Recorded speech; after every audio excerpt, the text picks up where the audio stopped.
Bienvenue dans le podcast des photographes professionnels.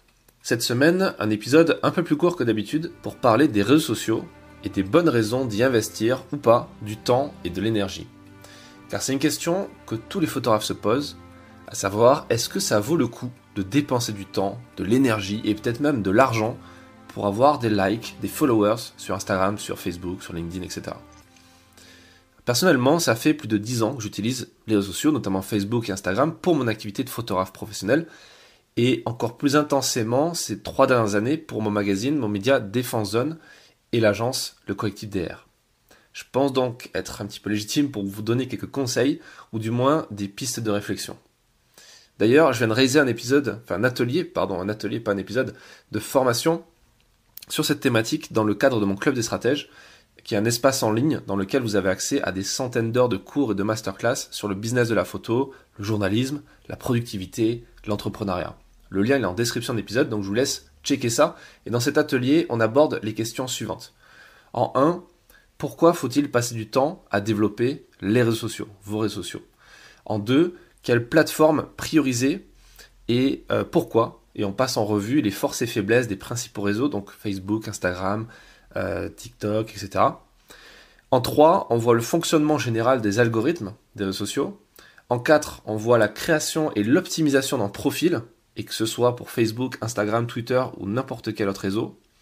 En 5, la bonne stratégie de contenu à adopter pour avoir de vrais résultats. Et enfin, en 6, les meilleurs outils pour gagner du temps au quotidien sur les réseaux sociaux pour ne pas y passer votre vie. Et je vous montrerai l'outil qui a tout changé pour moi, qui m'a permis de planifier mes posts d'un mois à l'autre, voire même de faire 3 mois d'avance en une journée.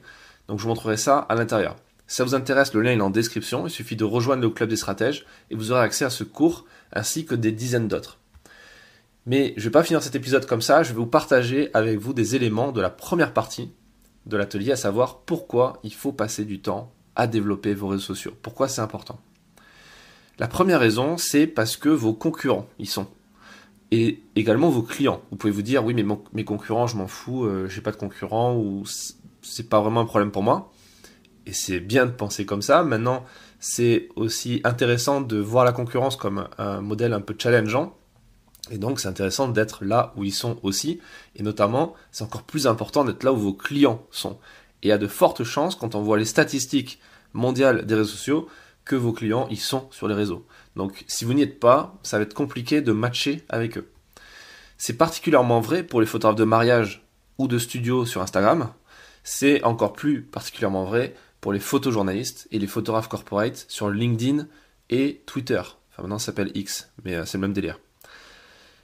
Deuxième conseil, les réseaux sociaux sont un élément central d'une stratégie de personal branding. Le personal branding, si vous ne savez pas ce que c'est en gros c'est la marque personnelle. C'est comment vous faites de votre nom, de votre personnalité, une marque forte qui va attirer des clients. Et vous ne serez pas dans une logique de devoir chercher des clients tout le temps, les démarcher. Non, les gens viendront à vous parce que vous avez développé un personal branding. Et ça se fait essentiellement à travers les réseaux sociaux. D'ailleurs, troisième point, les réseaux sociaux sont incontournables dans le monde entier. J'ai pas besoin de revenir sur les statistiques que vous pouvez retrouver facilement sur internet, sur le nombre de photos publiées par minute, le nombre d'utilisateurs actifs de Facebook. Je crois qu'on est quasiment à 1 milliard.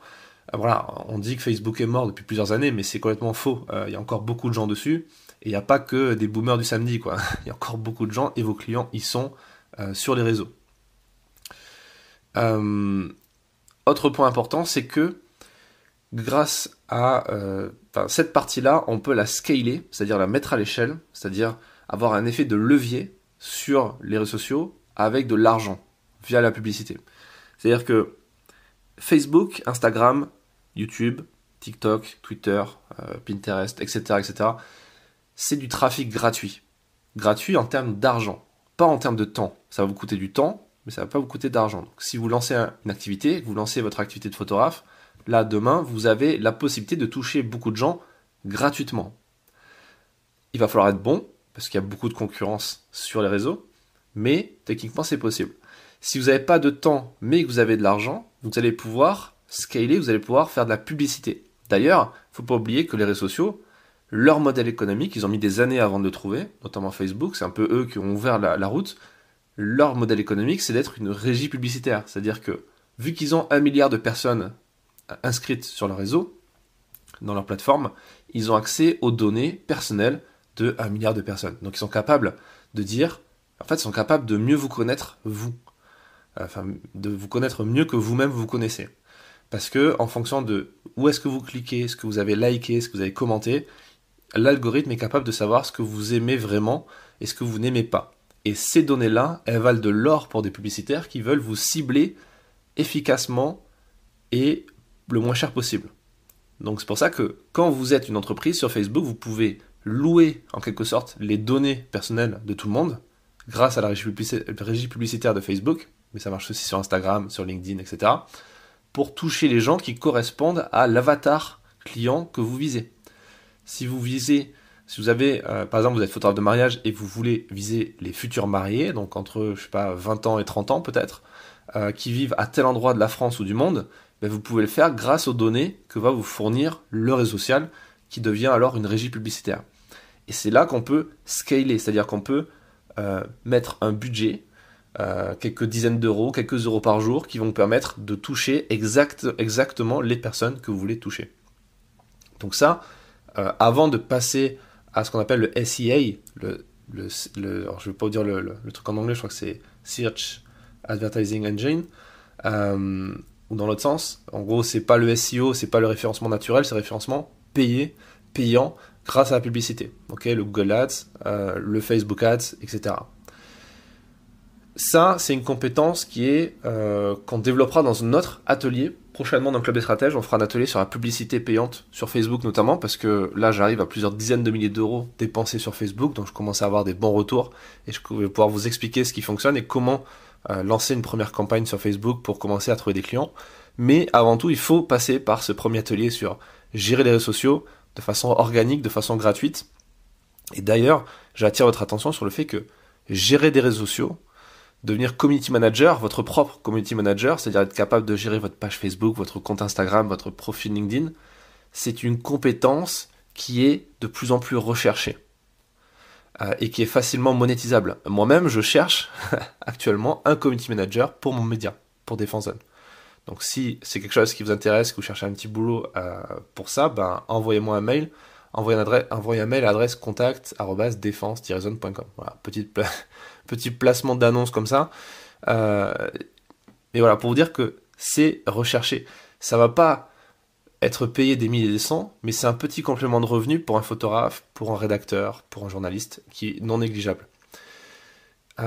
Et c'est quelque chose que vous pouvez vendre à d'autres clients. Vous pouvez avoir plusieurs clients, vous pouvez être en freelance, vous pouvez travailler depuis n'importe où dans le monde. C'est quand même un boulot qui est assez cool.